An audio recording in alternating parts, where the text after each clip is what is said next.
Now, what's happening now? In Houston, you know, all of you know, we had the Earthlink thing that happened. I don't know whether it was a good thing or a bad thing. It may have been a good thing because it did allow us to take a step back and look at a different model for what we're doing.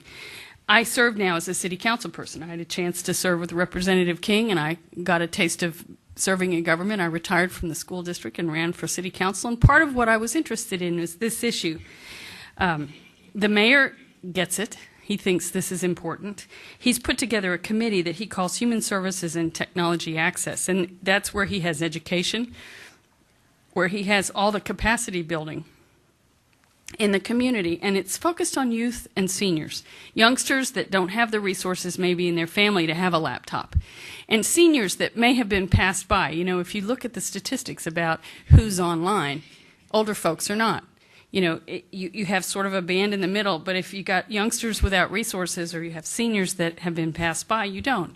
And so those are the focus of what we're trying to do in Houston right now in areas that are underserved in traditional ways. But the goal of that is to get them on board and up to speed.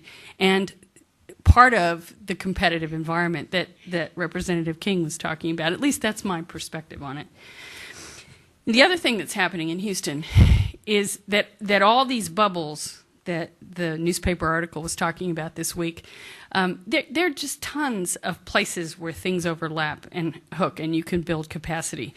City buildings can all be towers. You have an incredible network of healthcare folks that have capacity that we can coordinate with. One of the superintendents that I used to work with used to say that all public issues are like a big ball of yarn. If you pull it here, it unravels the whole ball.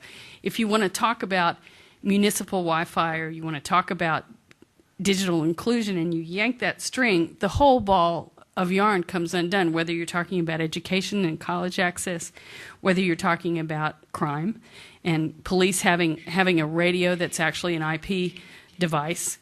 Our parking is moving to all those arms that go up and down are all becoming a computer address.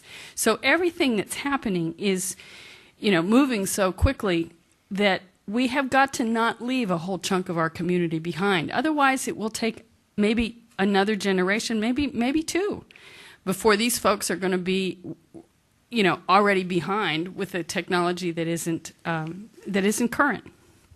So. Houston, I think, is trying to make this work.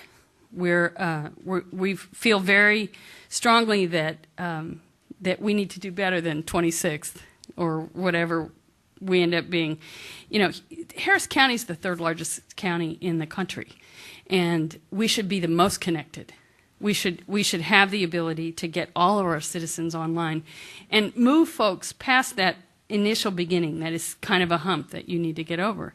And all of you know this, but on the ground, trying to get this done really has an Isabel factor. I have a babysitter named Isabel, and what I do is go back to Isabel and decide what's important based on having an experience with her.